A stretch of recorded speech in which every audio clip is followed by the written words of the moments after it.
নমস্কার বন্ধুরা, Bhadreswar study centre চ্যানেলে তোমাদের স্বাগতম। তোমরা যারা যারা গ্রুপ ডির জন্য আবেদন করছো তারা অবশ্যই কিন্তু মেডিকেল স্ট্যান্ডার্ডটা কিন্তু ভালো করে চেক করে নেবে। কারণ দেখো, তুমি যদি মেডিকেল স্ট্যান্ডার্ড ভালো করে চেক না করে যদি তুমি পোস্ট সিলেক্ট করো, মানে প্রেফারেন্স যদি তুমি সাজাও, তাহলে কিন্তু পরবর্তী সময় যখন তুমি ফাইনালি সব কিছু কমপ্লিট করে মেডিকেলে যখন যাবে না, তখন কিন্তু তোমাকে আনফিট করে দেওয়া হবে।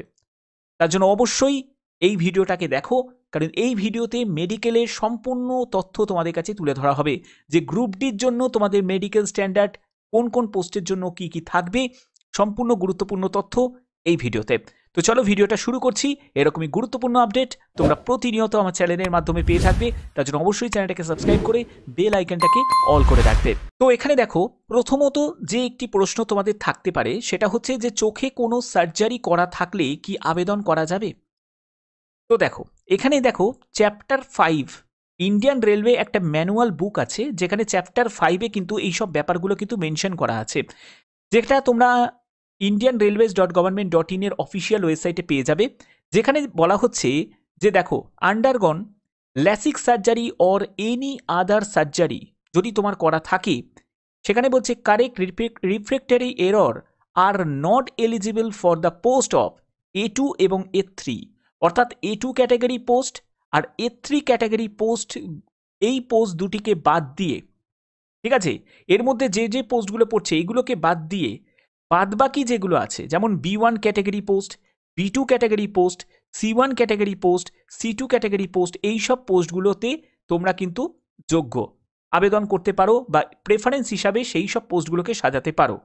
ঠিক আছে, এবার তোমাদের একটা প্রশ্ন জাগতে পারে যে স্যার আমরা কি করে বুঝবো কোনটা B1 পোস্ট, কোনটা B2 ক্যাটাগরি পোস্ট, কোনটা C1 ক্যাটাগরি পোস্ট। তার জন্য তোমাদের নোটিফিকেশানে নিয়ে চলে যাচ্ছি, সেখান থেকে ব্যাপারটা ক্লিয়ার করে দিচ্ছি। দেখো, এখানে দেখো কোন পোস্টের জন্য কি কি তোমাদের মেডিকেল স্ট্যান্ডার্ড। দেখো, অ্যাসিস্ট্যান্ট SNT মানে সিগন্যাল অ্যান্ড টেলিকম, এখানে দেখো C1 ক্যাটাগরি মেডিকেল স্ট্যান্ডার্ড আছে, যেটা প্রোডাকশন ইউনিটে। B1 category medical standard, C1 category medical standard, C1 B1 এই অনুযায়ী কিন্তু তোমাকে পোস্ট প্রেফারেন্সকে সাজাতে হবে। মেডিকেল স্ট্যান্ডার্ড কিন্তু খুব ইম্পর্টেন্ট, কারণ তুমি এতটা স্ট্রাগল করে তুমি মেডিকেলে গেলে আর সেখানে গিয়ে যদি তোমাকে কোনো কারণে যদি আনফিট করে দেয়, তাহলে বুঝতে পারছো পুরো চাকরিটা তোমার হাত থেকে হাতছাড়া হয়ে গেল। অর্থাৎ এই জায়গাটা কিন্তু অবশ্যই বুঝে কিন্তু তোমাকে অ্যাপ্লাইটা করতে হবে। না বুঝে কিন্তু পোস্ট প্রেফারেন্স না সাজিয়ে ঠিক মতো মেডিকেল স্ট্যান্ডার্ড অনুযায়ী, তাহলে কিন্তু মানে ভবিষ্যতে তোমাদের কিন্তু অসুবিধা হয়ে যাবে। অবশ্যই এটা মাথায় রাখতে হবে। এবার দেখো, তুমি যদি ধরো কোনো সার্জারি করেছো, ল্যাসিক সার্জারি হোক বা কোনো রকম অন্য কোনো সার্জারি তোমার চোখে আগে হয়েছে, সেক্ষেত্রে তুমি কিন্তু এই যে A3 ক্যাটাগরি পোস্ট মানে হচ্ছে অ্যাসিস্ট্যান্ট ট্র্যাক মেশিন, এখানে অ্যাপ্লাই করতে পারবে না। আর হচ্ছে তুমি পয়েন্টসম্যান বি, এই পোস্টের জন্য কিন্তু অ্যাপ্লাই করতে পারবে না। বাদ বাকি দেখো সবই C1 B1 C1 B1 এই ক্যাটাগরি পোস্ট, এখানে কিন্তু সবই সার্জারি কিন্তু অ্যালাউ আছে। দেখো, এখানে কিন্তু সবই কিন্তু সার্জারি অ্যালাউ আছে, অসুবিধা কিন্তু নেই। ক্লিয়ার? আচ্ছা আচ্ছা, এরপরে দেখো তোমাদের সম্পূর্ণ এবার মেডিকেল স্ট্যান্ডার্ডের কি কি ব্যাপার থাকছে, কি কি মেডিকেল তোমাদের টেস্ট হয় গ্রুপ ডির জন্য, সম্পূর্ণ ব্যাপারটা ক্লিয়ার হবে। তো গ্রুপ ডির মেডিকেল টেস্ট, তো এখানে দেখো তোমাদের A2 ক্যাটাগরি মেডিকেল স্ট্যান্ডার্ডের মধ্যে কি কি থাকছে, যেখানে হচ্ছে 6-9-6-9 উইদাউট গ্লাসেস, অর্থাৎ চোখে কোনো চশমা থাকলে চলবে না। এবার A2 ক্যাটাগরি মেডিকেল স্ট্যান্ডার্ডের পোস্ট যেখানে আছে, সেটা তোমরা অবশ্যই কিন্তু সেটা দেখে নেবে গ্রুপ ডিতে। তো সেখানে তোমাদের বলা হচ্ছে যে চোখে চশমা থাকলে কিন্তু চলবে না, চোখে চশমা ছাড়া কিন্তু এই 6-9-6-9 দৃষ্টিশক্তি তোমাদের থাকতে হবে। এখানে কালার ভিশন টেস্ট হবে, বাইনোকুলার ভিশন টেস্ট হবে, নাইট ভিশন টেস্ট হবে। A3 ক্যাটাগরি মেডিকেল স্ট্যান্ডার্ডের মধ্যে 6-9-6-9 উইথ অর উইদাউট গ্লাসেস, যেখানে বলছে যে 2 ডায়োপ্টার কিন্তু এক্সিট করলে চলবে না। এখানে কিন্তু কালার ভিশন টেস্ট হবে, binocular vision, night vision, mesopic vision test হবে। এবার এই ভিশনগুলো কি কি টাইপের টেস্ট হয় সেগুলোও বলবো এই ভিডিওতে। B1 ক্যাটাগরি মেডিকেল স্ট্যান্ডার্ড, যেখানে একটি চোখে 6-9 একটি চোখে 6-12, এখানে কিন্তু 4 ডায়োপ্টার, এই 4 ডায়োপ্টার 2 ডায়োপ্টার এগুলো কি, এগুলো হচ্ছে যে তোমাদের চশমার যে পাওয়ারটা, সেটা যদি এক্সিট করে যায় 2 ডায়োপ্টারে বেশি, ঠিক আছে, পাওয়ার অফ লেন্স মাপা হয় হচ্ছে ডায়োপ্টারের মাধ্যমে, তো সেটা যদি 2 ডায়োপ্টারের এক্সিট করে যায় তাহলে কিন্তু এখানে হবে না। 4 ডায়োপ্টার যদি এক্সিট করে যায় তাহলে কিন্তু এখানে হবে না, মানে B1 ক্যাটাগরিতে তোমাকে কিন্তু কনসিডার করা হবে না। এবার B2 ক্যাটাগরি মেডিকেল স্ট্যান্ডার্ডে 6-9-6-12 4 ডায়োপ্টার যদি এক্সিট করে যায় তাহলে কিন্তু সেটা কিন্তু অবশ্যই দেখতে হবে উইথ অর উইদাউট গ্লাসেস বলা আছে। এখানে কিন্তু বাইনোকুলার ভিশন তোমাদের টেস্ট হবে। আবার C1 ক্যাটাগরি মেডিকেল স্ট্যান্ডার্ড দেখো, গ্রুপ ডির জন্য সব থেকে লো ক্যাটাগরি মেডিকেল স্ট্যান্ডার্ড হচ্ছে C1 ক্যাটাগরি মেডিকেল স্ট্যান্ডার্ড, যেখানে একটি চোখে 6/12, একটি চোখে 6/18।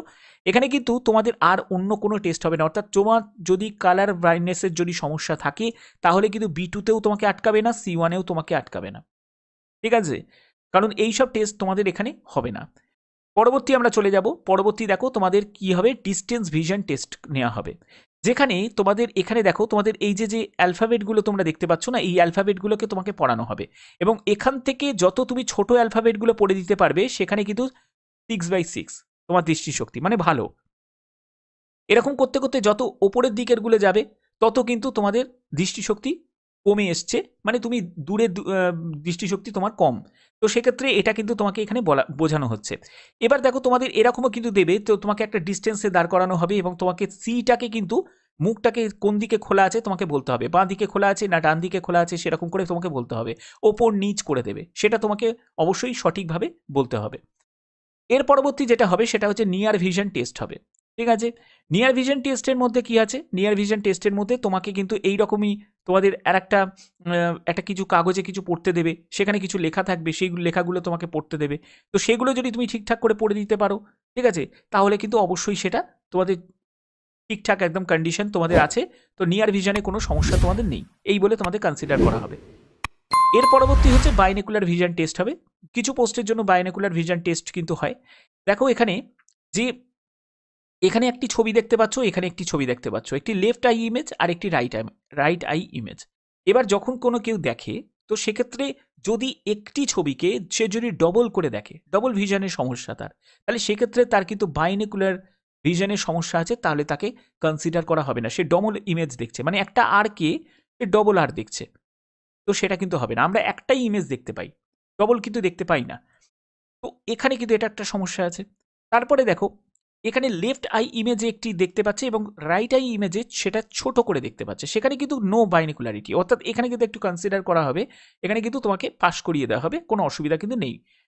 আচ্ছা, এর পরবর্তী দেখো সিতে, দেখো এখানেও কিন্তু লেফট আইতে ইমেজটা দেখছে এবং রাইট আইতে হালকা করে ইমেজটা দেখতে পাচ্ছে, সেখানেও কিন্তু নো বাইনোকুলারিটি, অর্থাৎ এখানেও কিন্তু তোমার কোনো সমস্যা নেই, এখানেও কিন্তু তোমাকে পাস করিয়ে দেওয়া হবে। কিন্তু ডিতে দেখো এখানেও দেখো আবঝা দেখছে, আবার এখানেও আবঝা দেখছে, মানে সেই ইমেজটাই ঠিকমতো দেখতে পাচ্ছে না, তাহলে সেক্ষেত্রে তার নো বাইনোকুলারিটি কিন্তু পুওর ভিশন, মানে তার দৃষ্টিশক্তি নষ্ট হয়ে গেছে। এর পরবর্তী কি হবে, এর পরবর্তী হচ্ছে নাইট ভিশন টেস্ট। দেখো রাতের অন্ধকারে অনেক সময় তাদের অনেকের কাজ করতে হয়, যেহেতু নাইট ডিউটি অনেক সময় থাকে, যেমন টিআরডি অফিসে তুমি যদি কাজ পাও, ইলেকট্রিক্যাল টিআরডি অফিসে, সেখানে যারা হেল্পারে কাজ করে তাদের নাইট ডিউটি করতে হয়, লাইন চেকিংয়ে কাজ করতে হয়। তো এইসব কাজগুলো করতে গেলে তোমাদের অনেক সময় কিন্তু রাত্রিবেলার যে কাজগুলো থাকে, রাতের কাজের ক্ষেত্রে অনেক সময় সমস্যা হয় যাদের নাইট ব্লাইন্ডনেসের সমস্যা আছে। তো নর্মাল ভিশনে তুমি দেখতে পাচ্ছ রাতের অন্ধকারে পরিষ্কার পরিষ্কার দেখতে পাচ্ছে, কিন্তু যাদের নাইট ব্লাইন্ডনেসের সমস্যা আছে তারা কিন্তু রাতের অন্ধকারটায় এই রকম টাইপের দেখবে, একদম চারিদিকে কালা কালা দেখতে পাবে। তো সেক্ষেত্রে তাদের কিন্তু এই জায়গাটাও কিন্তু আনফিট করে দেওয়া হবে। তো এই ব্যাপারটা কিন্তু অবশ্যই তোমাদের কিন্তু দেখে নিতে হবে। তো এর পরবর্তী হচ্ছে মেসোপিক ভিশন টেস্ট। মেসোপিক ভিশন টেস্টের মধ্যে তোমরা এখানে দেখো, এখানে কালার রিলেটেড একটা সমস্যা কিন্তু হয়, মানে যাদের মেসোপিক ভিশনে যাদের সমস্যা থাকে তো সেক্ষেত্রে কি হয়, তারা কিন্তু রেড কালারের ফ্লাওয়ারকে সেটা কিন্তু অনেকে খয়েরি বলবে, যাদের আরও চোখের সমস্যা যাদের আছে তারা কিন্তু এটাকে ব্ল্যাক বলবে। আচ্ছা, এর পরবর্তী টেস্ট হচ্ছে কালার ব্লাইন্ডনেস টেস্ট। এই কালার ব্লাইন্ডনেস টেস্টের মধ্যে তোমরা দেখতে পাবে একটা গোলাকার তোমাদের এরকম সার্কেলের মধ্যে কিছু নাম্বার থাকতে পারে, কিছু অ্যালফাবেট থাকতে পারে, সেরকম কিন্তু থাকবে। তো তোমাদের সেটাকে আইডেন্টিফাই করতে হবে। যেমন দেখো যাদের কালার ব্লাইন্ডনেস থাকবে তারা কিন্তু এই সংখ্যাটা কিন্তু পড়তেই পারবে না, ঠিক আছে? তো এখানে 25 আছে, এটা 8 আছে, এটা 6 আছে, এটা 56 আছে, এটা 45 আছে, এটা 29 আছে। কিন্তু যাদের কালার ব্লাইন্ডনেস থাকে তারা কিন্তু এই জায়গাগুলো কিন্তু ভালো করে আইডেন্টিফাই করতে পারবে না। তো অবশ্যই এই টেস্টটাও কিন্তু তোমাদের থাকবে। কিন্তু এখানে কিন্তু মাথায় রাখবে B2 category medical standard, C1 category medical standard, C2 category medical standard, এদের কিন্তু এই টেস্টগুলো কিন্তু হয় না। ওকে, আচ্ছা, এরপরে তোমাদের ব্লাড টেস্ট থাকবে। তো অবশ্যই তোমাদের ব্লাডের স্যাম্পল নেওয়া হবে এবং সেখানে সম্পূর্ণ তোমাদের ব্লাডের যদি কোনো যা যা তোমাদের টেস্ট হয় সেগুলো, এলএফটি থেকে শুরু করে যা যা তোমাদের টেস্ট হয়, থাইরয়েড, প্রত্যেকটা টেস্ট কিন্তু ব্লাডের হয়ে যাবে, ঠিক আছে? আচ্ছা, এর পরবর্তী যেটা হবে সেটা হাইড্রোসিল টেস্ট হবে, কারণ গ্রুপ ডির ক্ষেত্রে হাইড্রোসিল টেস্ট কিন্তু কিছু কিছু জায়গায় কিন্তু হচ্ছে। তো সেখানে হাইড্রোসিলের মধ্যে তোমরা এখানে দেখতে পাবে এটা হলো একটা টেস্টিকল, ঠিক আছে, আর এটা হলো স্ক্রোটাম। তো এখানে দেখো, তো এখানে নন কমিউনিকেটিং হাইড্রোসিলের ক্ষেত্রে দেখো এইখানে যে ফ্লুইড কতটা জমে আছে, এই যে ফ্লুইডটা জমে আছে এইখানে কিন্তু তার কন্ডিশন এতটাও কিন্তু খারাপ হয়নি, মানে নর্মালের অবস্থা থেকে একটু হয়তো তার হাইড্রোসিলের সমস্যাটা বেড়েছে। এখান থেকে যদি সারেন্ডার করে তাহলে হয়তো ঠিকঠাক হতে পারে, কিন্তু যদি কমিউনিকেটিং হাইড্রোসিল মানে হাইড্রোসিলের সমস্যাটা এতটাই বেড়ে গেছে যেখানে ফ্লুইডটা জমে এটা এতটা পর্যন্ত ফ্লুইডটা চলে গেছে, মানে বুঝতে পারছো তার অপারেট কিন্তু ইমিডিয়েটলি করতে হবে। তো হাইড্রোসিলের জন্য তোমাদের বলে রাখি ভয় পাওয়ার কিন্তু কিছু নেই। তো যদিও এটা মেল ক্যান্ডিডেট যাদের তাদেরই তো হয়, তো সেক্ষেত্রে ভয় পাওয়ার কিছু নেই। তোমাদের 3 থেকে 4 মাস কিন্তু তোমাদের টাইম দেওয়া হবে যে রিমেডিকেলের জন্য, এটা তোমাকে রিমেডিকেল দিয়ে দেওয়া হবে। তো একেবারে কিন্তু তোমাকে আনফিট কিন্তু করে দেবে না, আগেই বলে দিচ্ছি আনফিট কিন্তু এখানে করে না, এখানে তোমাকে রিমেডিকেল দেওয়া হবে, অর্থাৎ তোমাকে 3 থেকে 4 মাস তোমাকে বলবে সময় দেওয়া হলো যে তুমি অপারেশন করে চলে এসো, ঠিক আছে। তারপরে অপারেশন করে তারপরে তোমার যদি আবার চেক করা হবে, যদি ঠিকঠাক থাকে তাহলে তোমাকে মানে ফিট করে দেওয়া হবে। ওকে, তো এই ব্যাপারটা নিয়ে ঘাবড়ানোর কিছু নেই। এর পরবর্তী সুগার টেস্ট হবে, তোমাদের সুগার টেস্টও কিন্তু হবে। তো তোমাকে জিজ্ঞেসও করা হবে যে তোমার এখন তোমার যদি সুগারের কোনো মেডিসিন নিচ্ছ নাকি বা কোনো রকম, তার জন্য তোমার একটা ফর্মও তোমাকে কিন্তু ফিল আপ করানো হবে। তো সুগার টেস্টও কিন্তু এখানে হয়। আচ্ছা, এর পরবর্তী তোমাদের এক্স রে হবে, বুকের পাঁজরে কোনো হাড় ফাড় ভাঙা আছে নাকি সেগুলো একবার চেক করা হবে, এটা নর্মাল যাকে বলে একদম হবে, এটা নিয়েও ঘাবড়ানোর কিছু নেই।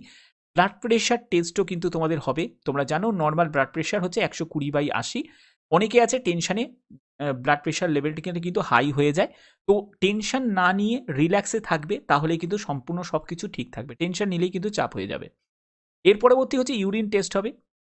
ইউরিনের মধ্যে তোমাদের ক্রিয়েটিনিনও চেক হবে, তারপরে ইউরিনের রুটিন যে কালচার সেই চেকগুলো তোমাদের হবে, সব কিছু ঠিকঠাক আছে নাকি, এগুলোর মাধ্যমে টোটাল তোমার একটা কিডনি ফাংশনেরও বলতে গেলে টেস্ট তোমাদের হয়ে যাবে, ঠিক আছে। আর যাদের এমনি কোনো সমস্যা আছে তারা কিন্তু অবশ্যই একবার কিন্তু তোমরা চেক করে নেবে, ঠিক আছে। এর পরবর্তী হচ্ছে পাইলস টেস্ট হবে। তো পাইলসের ক্ষেত্রে তোমরা জানো যে তোমাদের কিছু কিছু জায়গায় যাদের পাইলসের সমস্যা থাকে তাদের সেক্ষেত্রে দাঁড়িয়ে কাজ করতে বা বসে কাজ করতে দু রকমভাবেই তাদের সমস্যা থাকে। তো সেক্ষেত্রে কিন্তু এই টেস্টটাও কিন্তু খুব ইম্পর্টেন্ট একটা টেস্ট। তবে কিছু ক্ষেত্রে কিন্তু থাকে, কিছু কিছু ডিভিশনের আন্ডারে যেসব মেডিকেল হসপিটাল আছে সেখানে কিন্তু শুনছি যেটা সেটা পাইল টেস্টও কিন্তু হচ্ছে না, ঠিক আছে। বেশিরভাগ এএলপির ক্ষেত্রে, টেকনিশিয়ানের ক্ষেত্রে, গুডস গার্ডের ক্ষেত্রে এটা কিন্তু মানে এখন ট্রেন্স ম্যানেজারের ক্ষেত্রে এগুলোর ক্ষেত্রে কিন্তু একদম পুরো পাইল টেস্ট কিন্তু তোমাদের হবেই।